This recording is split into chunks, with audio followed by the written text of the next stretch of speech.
ঠিক কেমন পদ্ধতিতে আমি রেড কাপ মাছের ব্রিডিং করি সেটাই দেখো বন্ধুরা আজকের এই ভিডিওর মাধ্যমে। বন্ধুরা সকালবেলায় চলে এসেছি আমি পুকুর পাড়ে, তার কারণ আমার মাছের ফার্মে এখনও কটা সোলার পেটি ফাঁকা আছে, যে জায়গাগুলোতে আজকে রেড কাপ মাছের ব্রিডিং করব। সেই জন্য প্রথম আমি পুকুরে নেমে চলে এসেছি, আর যে নেটটাতে রেড কাপ মাছের ধাড়ি আছে সেই নেটটার কাছে প্রথম আমি নেটটা জড়ো করে নিয়েছি। এবার দেখো বন্ধুরা এতে অনেক মাছ ঘোরাঘুরি করছে, তারপর আমার হাত নেটটা দিয়ে আস্তে করে ছানা মেরে মাছগুলো আমি তুলে গামলির মধ্যে রাখবো। বন্ধুরা নেটটাতে অল্প একটু ময়লাও হয়েছে, তাই রেড কাপ মাছগুলো বাঁচার সাথে সাথে সব মাছগুলো গামলির মধ্যে রেখে নেটটা আমি পরিষ্কার করে নেবো। আর প্রথম যে রেড কাপ মাছটা তুলেছি দেখো শুধু পেটে কিরাম ডিম ভর্তি, আর মাছের কালারটা তো একবার দেখেছেন, মাথাটা লাল আর সারা গাটা সাদা, সেই কারণে এই মাছটার নাম হলো রেড কাপ।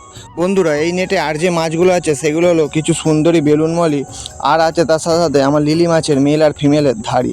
তো প্রথম আমার কাজ হবে নেটটা পরিষ্কার করে নেওয়ার পরে যে মাছগুলো তুলেছি তার থেকে রেড কাপ মাছগুলো বেছে গামলির মধ্যে রেখে দেয়া। তারপরে অবশিষ্ট যে মাছগুলো আছে সেই মাছগুলো আমি আবার নেটে ছেড়ে দেবো। দেখো অনেকগুলোই কিন্তু এতে মাছ আছে বেলুন মলি, আর সাথে সাথে লিলি মাছের মেল আর ফিমেল। বন্ধুরা একটা সুখের খবর আছে, যে লিলি মাছের আমি ব্রিডিং করিয়েছিলাম সেই লিলি মাছের বাচ্চা কিন্তু ফুটে গেছে। আগামীকাল আমরা লিলি মাছের বাচ্চা কেমনভাবে পুকুরে ছাড়া হয় সেটাই দেখাবো ভিডিওর মাধ্যমে। তো চলে এসেছি বন্ধুরা আর একটা নেটে। এই নেটটাতে বেশ কিছু সি গ্রিন জ্যাবড়া মাছের ধাড়ি আছে, সেই মাছগুলো নিয়ে চলে যাবো আমার মাছের ফার্মে।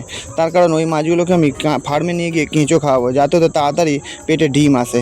তো জ্যাবড়া মাছগুলো আমি বেছে নিচ্ছি। আর এই নেটটাতে দেখো একটা বড় গোল পিস আছে ফিমেল মাছ, আর তার সাথে সাথে আছে অনেক বড় বড় রুসি মাছের মেল আর ফিমেল। তো যাই হোক বন্ধুরা আমাদের রেড কাপ মাছের ধাড়িগুলো সব বাঁচা হয়ে গেছে। তো মাছগুলো আমি নেটের মধ্যে তুলে নিয়ে প্রথমে জ্যাবড়া মাছগুলো আমি গামলির মধ্যে রেখে দেবো। তারপরে বেছে বেছে আমি 10খানা রেড কাপ মাছের ধাড়ি মেল আর ফিমেল বেছে বেছে তুলে নেবো। একদম যেগুলো ফিমেল মাছের পেটে ডিম ভর্তি সেই মাছগুলোই আমি নিয়ে যাবো আজকে ব্রিডিং করানোর জন্য, যাতে ওরা একদিনের মধ্যেই ওরা ডিম দিয়ে দেয়। তো দেখো বন্ধুরা আস্তে আস্তে আমি পেটগুলো চেপে চেপে দেখছি, যেগুলোর পেটে একদম ডিম ভর্তি সেই ফিমেল মাছগুলোই বেছে বেছে আমি গামলির মধ্যে রেখে দিচ্ছি। এরম করে করে মোট আমি 5টা ফিমেল মাছ বাছবো। তারপরে ফিমেল মাছ বাঁচা হয়ে গেলে 5টা মেল মাছ বেছে আমি গামলির মধ্যে রেখে দেবো। তো বন্ধুরা বেশ কিছু সময় ধরে আমি মাছগুলো বাঁচা হয়ে যাওয়ার পরে 3টে মোটে মাছ অবশিষ্ট হচ্ছে, সেইগুলো আমি একটা নেটের মধ্যে ছেড়ে দিলাম। আর এখানে 5টা মেল আর 5টা ফিমেল বাঁচা হয়ে গেছে। মাছগুলো নিয়ে চলে এসেছি আমি পুকুর পাড়ে। তারপরে মাছগুলো একটা প্লাস্টিকের মধ্যে ভরে নিয়ে চলে যাচ্ছি আমার মাছের ফার্মে। এবার মাছের ফার্মে এসে আমার প্রথম কাজ হবে মাছের প্যাকেটটা নিয়ে একটা পুরাতন জলের মধ্যে ভাসিয়ে দেওয়া, তার কারণ মাছটা সিজন করতে হবে। বেশ কিছুক্ষণ সিজন করানো হয়ে যাওয়ার পরে মাছগুলো আমি গামলির মধ্যে ঢেলে নিয়েছি। আর বন্ধুরা রেড কাপ মাছের ব্রিডিং করবো আজকে এই পেটিগুলোতে। তো যাই হোক কিছুক্ষণ মোটর চালানোর পরে আমি পাম্পের পাইপটা তুলে নিলাম। এবারে আমি গামলির মধ্যে দিয়ে দেবো মগে করে কিছুটা পরিমাণ পুরাতন জল, কারণ দুটো জলের টেম্পারেচার যেন এক হয়ে যায়। তো কিছুক্ষণ পরে এবারে আমি মাছগুলো বেছে বেছে সব খাবলার মধ্যে দিয়ে দেবো। প্রথমে 5টা ফিমেল মাছ আমি আস্তে আস্তে বেছে বেছে একটা একটা পেটির মধ্যে আমি দিয়ে দেবো। আর প্রত্যেকটা পেটিতে বন্ধুরা মোটর চলছে, কারণ যেহেতু গরমের একটা আবহাওয়া চলে এসছে, তাই এখন গোলপিস রেড কাপ তুমি যে মাছের ব্রিডিং করো না কেন মোটর চালানো দরকার, না হলে কিন্তু ডিম পচে যাওয়ার সম্ভাবনা থাকবে। তো এক করে বন্ধুরা 5টা ফিমেল মাছ বন্ধুরা প্রত্যেকটা পেটির মধ্যে দেওয়া হয়ে যাওয়ার পরে এবার মেল মাছগুলো বেছে বেছে আমি প্রত্যেকটা সোলার পেটির মধ্যে দিয়ে দিচ্ছি। এরকম করে করে সব কটা মাছ আমার গামলির থেকে নিয়ে নিয়ে পেটির মধ্যে দিয়ে দেওয়া হয়ে গেছে।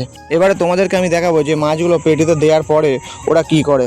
দেখো বন্ধুরা এখনই কিন্তু মেল মাছটা ফিমেল মাছের পেছনে ঘোরাঘুরি আরম্ভ করে দিয়েছে, তার মানে এরা ডিম দেবে একদম শিওর। আর এই যে মোটর চলছে, আর এদিকে মোটর এখনও ফিট করা হয়নি, করে দেবো। তার আগে দিয়ে দিচ্ছি মিথাইন ব্লু লিকুইড, তার কারণ যদি রেড কাপ মাছ ডিম দেয় যার ডিম যেন না পচে না যায়। তো বন্ধুরা মিথাইন ব্লু লিকুইড দেওয়া হয়ে গেছে।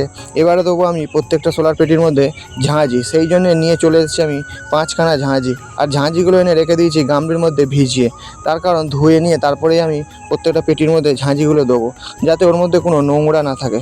তো বন্ধুরা এক এক করে সব কটা ঝাঁঝি আমি পেটির মধ্যে দিয়ে দিচ্ছি, তারপরে ভালো করে গুছিয়ে তোমাদেরকে দেখাবো। তো বন্ধুরা আজকের ভিডিও এই পর্যন্তই, আবার দেখা হবে আগামীকাল যে রেড কাপ মাছ ডিম দিল হ্যাঁ কি না, আর লিলি মাছের বাচ্চা কেমনভাবে পুকুরে ছাড়তে হয়। ভিডিওটি ভালো লেগে থাকলে একটি লাইক করবেন আর চ্যানেলটিকে সাবস্ক্রাইব করবেন।